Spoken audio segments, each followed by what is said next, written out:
Hello friends, welcome to Amit Sharma academy.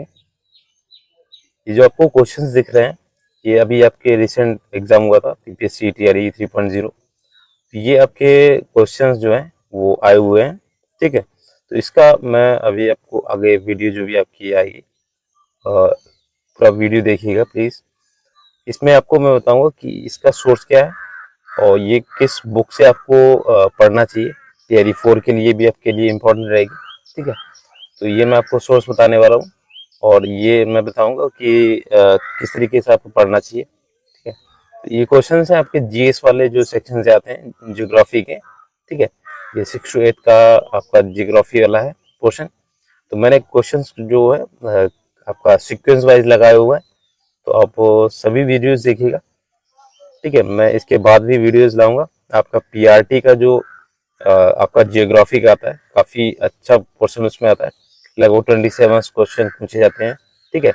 और उसमें आपका साइंस और ईवीएस वगैरह हो गया, तो सभी वीडियोज आएंगे आपको, रेगुलर वीडियो आएंगी। अभी वीडियो नहीं पा रही थी, ठीक है, तो उसके लिए माफ़ी चाहेंगे।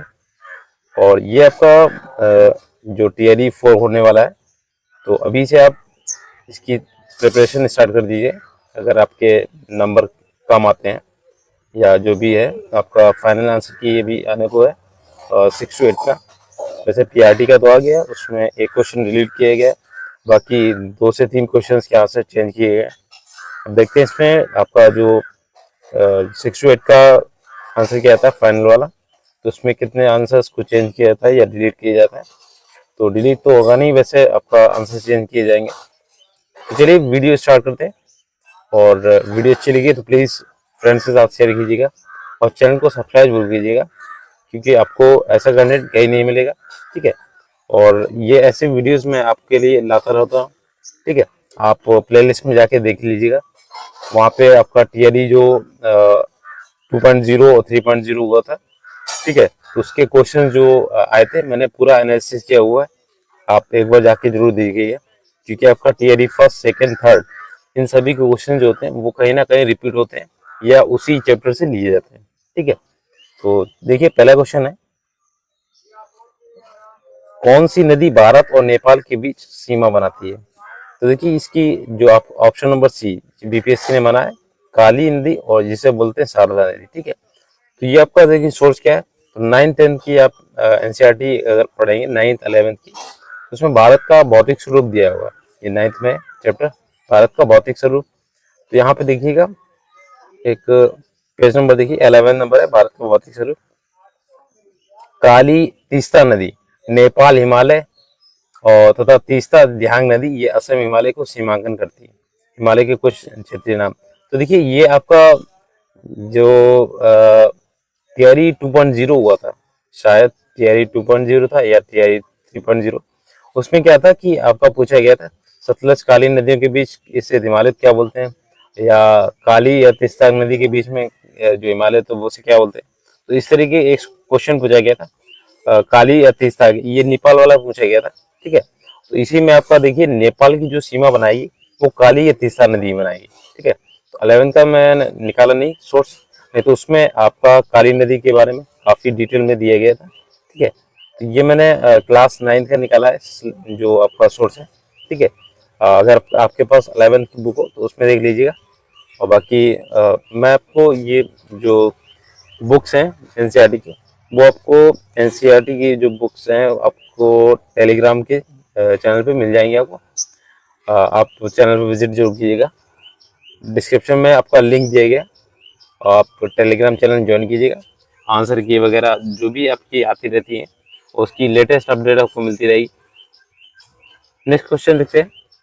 नेक्स्ट आपका है, प्राकृतिक संसाधनों के संरक्षण के लिए अफ्रीकी सम्मेलन किस वर्ष आयोजित किया गया था।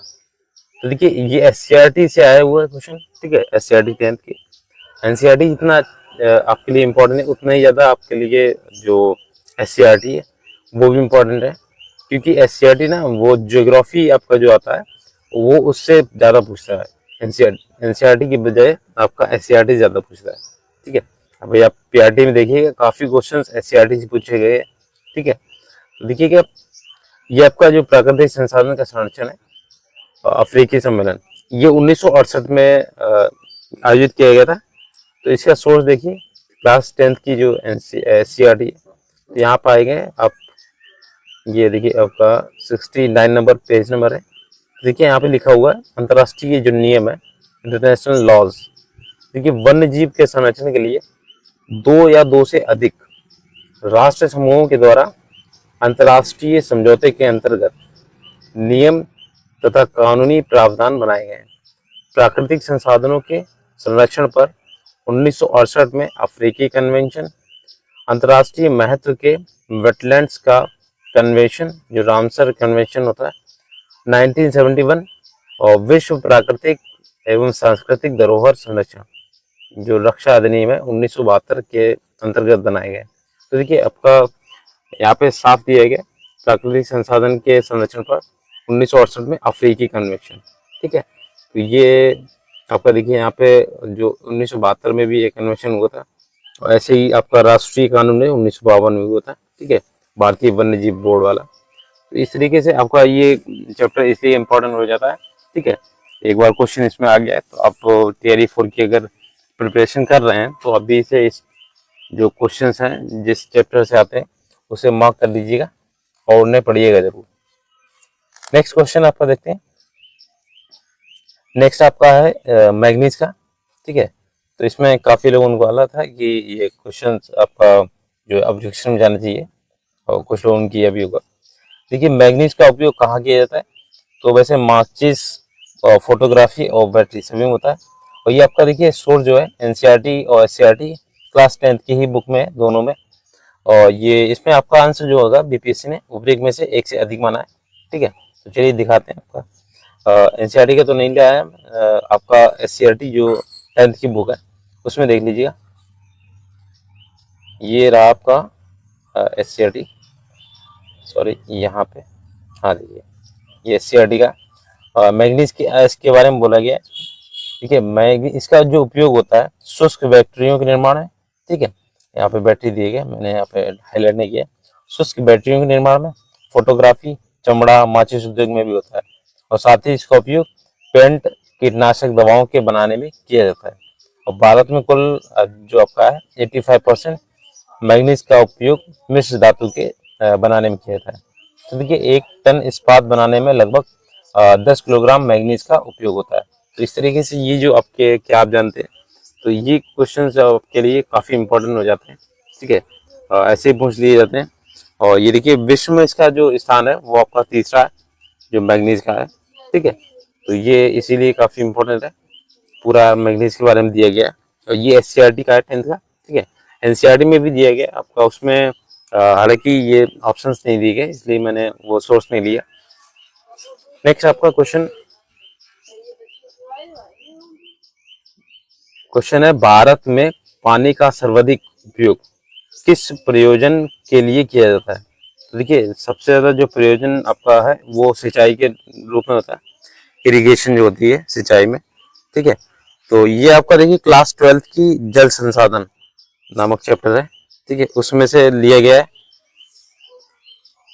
देखिए यहाँ पे लिया है, धरातलीय और भौम जल का सबसे अधिक उपयोग जो होता है वो कृषि में होता है। ठीक है, तो ये कृषि में देखिए धरातलीय जल का जो 89% जो होता है और भौम का 92% जल उपयोग किया जाता है। यहाँ पे देखिए थोड़ा सा डिटेल में दिए गए, कृषि में जो सिंचाई के लिए जो मांग होती है, जल की मांग, इसमें दिया गया है। कृषि में जल का उपयोग मुख्य रूप से सिंचाई के लिए होता है, और देश भर में जो वर्षा के स्थानिक सामयिक परिवर्तन के कारण सिंचाई की आवश्यकता होती है। तो यहाँ पे सिंचाई के बारे में दिया गया कि जो आपकी कृषि में जल का उपयोग सबसे ज्यादा होता है सिंचाई में। ठीक है, तो एक तरीके का डायरेक्ट आंसर नहीं दिया गया, लेकिन हाँ उसी मिलते जुलते क्वेश्चन होते हैं, वो भी आपके सोर्स बनते हैं।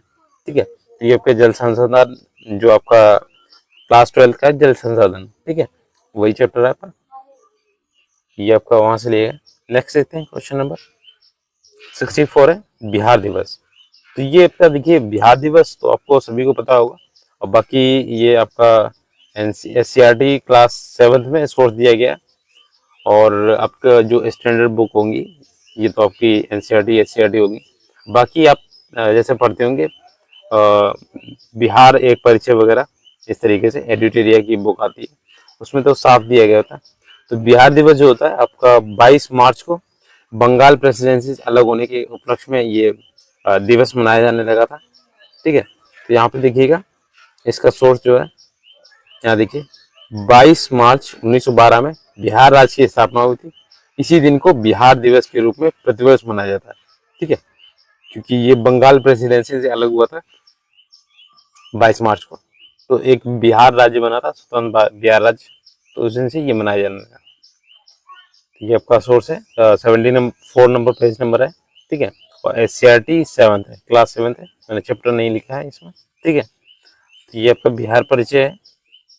नेक्स्ट है 68 नंबर क्वेश्चन, यहाँ देखिएगा, भारत में ज्वारीय एवं तरंग ऊर्जा उत्पादन के लिए अधिक अनुकूल परिस्थितियां कहाँ पाई जाती हैं? तो देखिए आपकी खंबात की खाड़ी पाई जाती है, जो आपका गुजरात वाला इलाका है। ठीक है, वहाँ पे ये देखिए SCRT क्लास 10th का सोर्स है इसमें। ठीक है, तो देखिए दिखाते हैं आपको, यहाँ पे दिया गया, उसमें एक क्लास जो 10th जो आपकी है SCRT की सबसे लास्ट में आएगा, क्योंकि पेजेस उसमें कम है। यहाँ पे लास्ट में जब आएंगे तो आपको 119 का पेज नंबर मिलेगा, ज्वारीय तथा तरंग ऊर्जा। तो देखिए समुद्री ज्वार तथा तरंग में जल गतिशील रहता है, अतः इसमें अपार ऊर्जा रहती है। अनुमान है कि भारत में 8 से 9,000 मेगावाट संभाव है। जल ज्वारीय तथा तरंग ऊर्जा खंबात की खाड़ी सबसे अनुकूल है। ठीक है, जहाँ पर क्या होता है 7,000 मेगावाट ऊर्जा प्राप्त की जाती है। इसके बाद जो आती है कच्छ की खाड़ी 1,000 मेगावाट तथा सुंदरवन जो हो जाए 100 मेगावाट का स्थान है। तो सबसे ज्यादा आपका खंबात की खाड़ी है और दूसरे नंबर का कच्छ की खाड़ी। ठीक है, दोनों खाड़ियां आपकी गुजरात में ही है। ठीक है, जो आपका पेनिनसुला वाला रीजन है। ठीक है, वहां पे तो ये आपका ऑप्शन नंबर, ये जो आंसर है खंबात की खाड़ी में सबसे ज्यादा है ज्वारीय ऊर्जा और तरंग ऊर्जा। ठीक है, तो ये ऑप्शन नंबर डी हो जाएगा, PPSC ने इसे डी माना है। नेक्स्ट है अगला क्वेश्चन, देखिए इसमें जो बचे हुए क्वेश्चन है जो मुझे इसमें मिले नहीं NCERT में, वो भी देख लीजिए। हालांकि इसे आप जो डिक्शनरी की बुक आती है, ठीक है, तो उसमें देखिएगा आपको पक्का मिल जाएंगे, लेकिन मुझे NCERT वाला सोर्स लाना था, इसलिए मैं वहाँ से ये लाया नहीं। अगर आपके पास डिक्शनरी की हो वहाँ देख लीजिएगा। देखिए झारखंड का घाटशिला किस खनिज उत्पादन के लिए प्रसिद्ध है? तो ये आपके तांबे के लिए है। ठीक है, झारखंड में तांबे की है, बेलाडिल्ला की जो खाने वगैरह हैं। नेक्स्ट आपका ये दूसरा क्वेश्चन है, दो ही क्वेश्चन है जो मुझे नहीं मिले, बाकी 8 में से आपके 6 क्वेश्चन जो है NCERT से वो लिए गए थे। ठीक है, भारत में घड़ियाल जो प्रजनन केंद्र है वो कहाँ पे स्थित है? तो ये आपका मुरैना जो मध्य प्रदेश में पड़ता है, ये घड़ियाल संरक्षण के लिए प्रजनन केंद्र है यहाँ पे। और ये आपके जो क्वेश्चन थे जो आपका री एग्जाम हुआ है, ठीक है, उसमें जो 6 to 8 थे GS वाला पार्ट, ठीक है, उसमें आपके क्वेश्चंस हैं 8 क्वेश्चंस। तो ये जियोग्राफी के सभी के क्वेश्चन होते हैं 8 क्वेश्चन। ठीक है, जियोग्राफी के होते हैं, साइंस के होते हैं, ठीक है, हिस्ट्री के होते हैं।